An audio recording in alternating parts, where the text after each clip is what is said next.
the truth to prevail. Justice prevail, which is rightfully ours, both divine and human. And as a believer, I know the truth will prevail because God is on the side of the truth. And when Ferdinand was very, very sick, he used to say to me, and he was worried for me, that I was quite apprehensive about the whole situation. He would always tell me, he said, the truth will set us free. Don't worry, he said. All our lives we committed ourselves to the right. And God is on the side of the right, and the truth and the right will vindicate us. And so this is the strength and the peace within that has carried me to this day. Because really,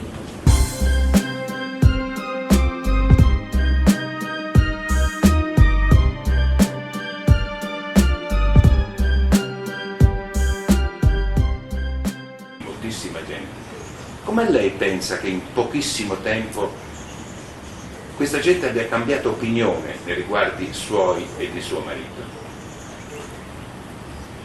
well, first of all, of course, it is the media that had quite changed this in almost 20 years. Suddenly Marcos, in a very even short time, was completely the reverse, because we never heard these things being said to us. Not never, but this was not the predominant theme. That corruption, criminal acts, and all of these things, racketeering, suddenly it just evolved. And this is coming from, first of all, the media that has really very little time to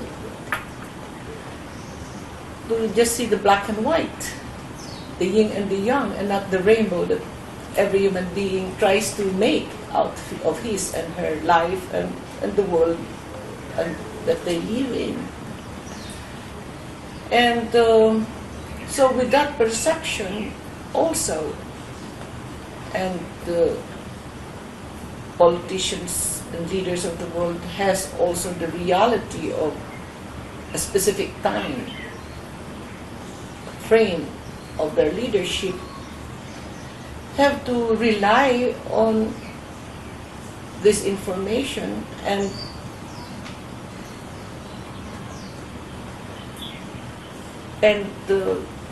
of course ending what is fashionable. But we know what is not fashionable is not really always what is classic. And the fashion at this point in time is a very materialistic world.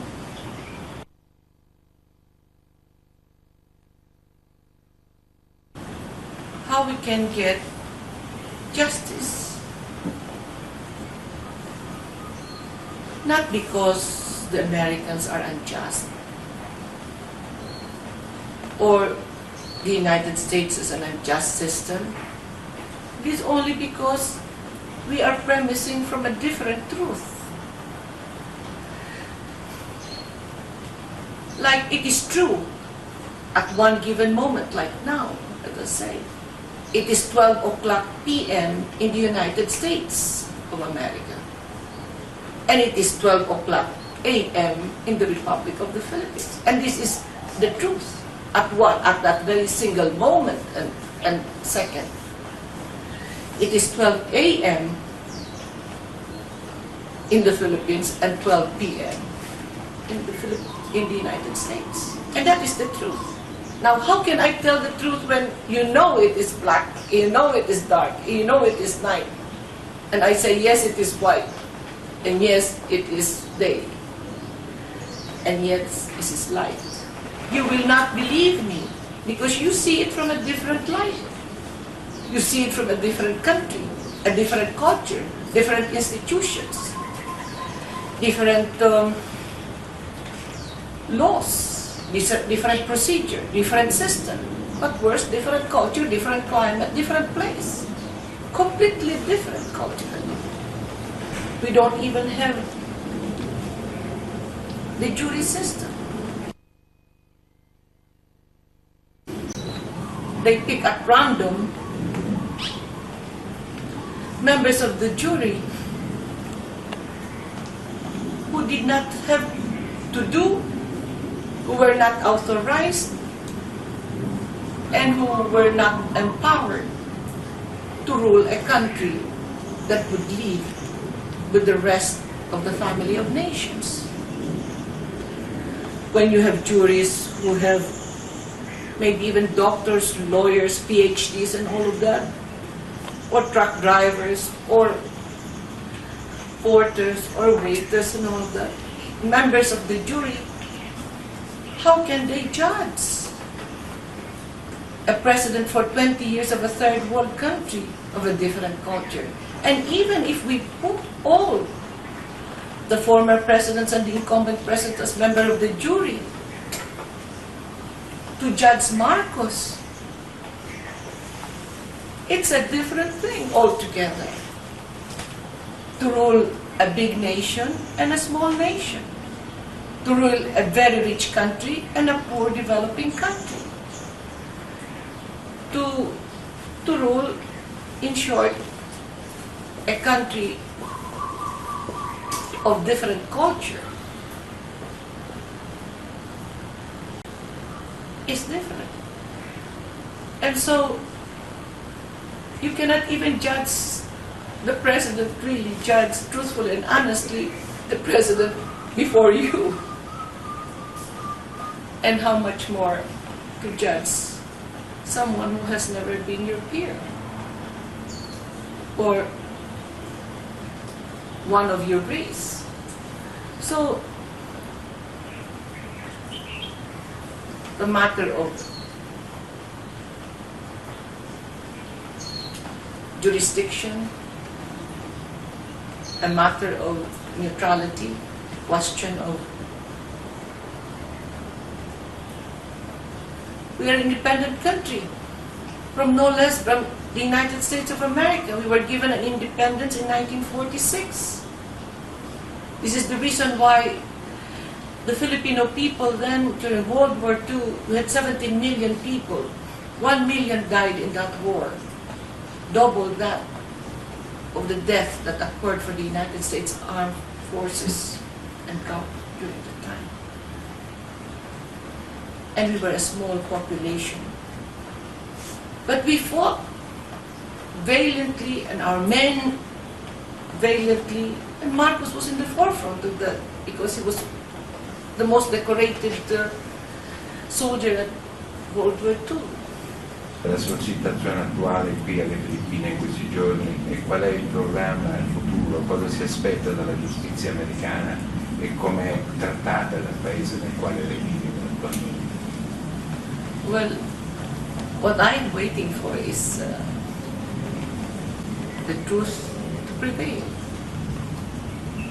Justice prevail, which is rightfully ours, both divine and human.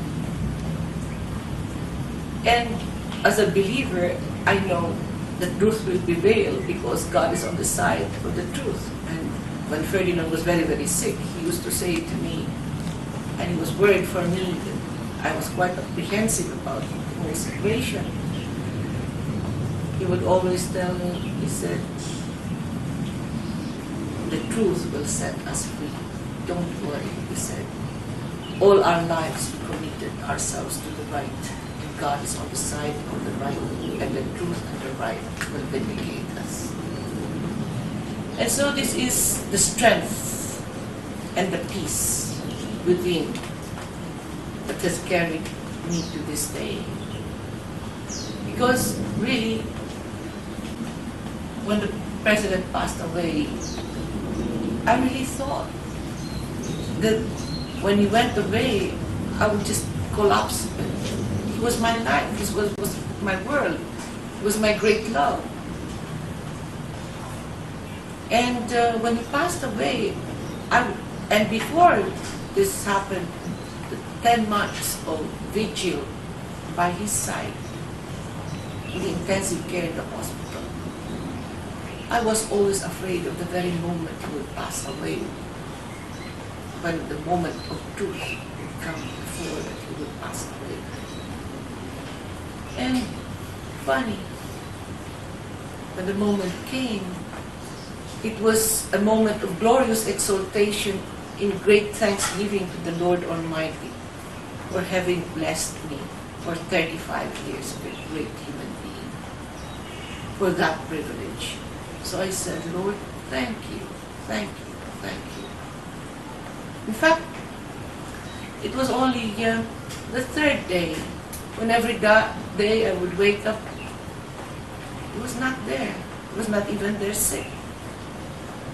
So that was the only time I started to cry. But even then,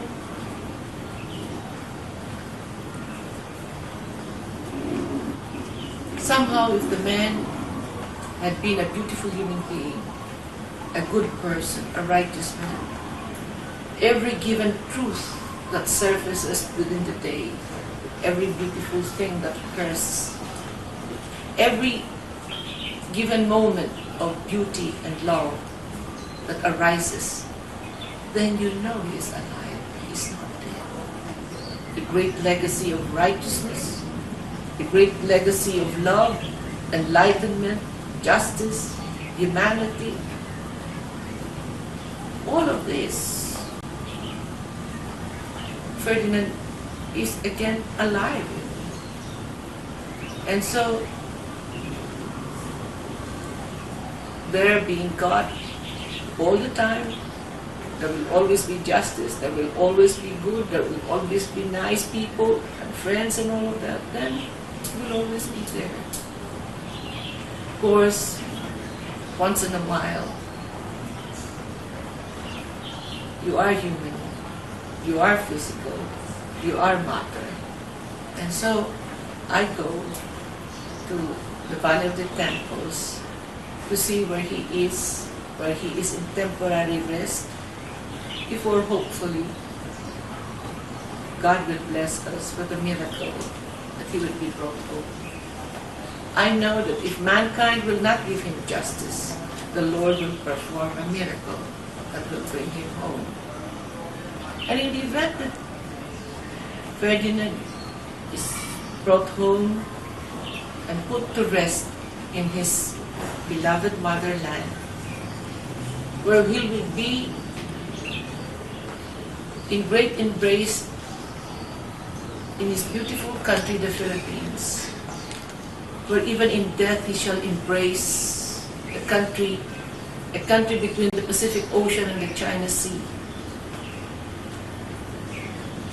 And when I know that his remains will be in eternal rest, physically, materially within his country, in the midst of the world, then I, with the great legacy of freedom, justice, and democracy, now try to perpetuate this.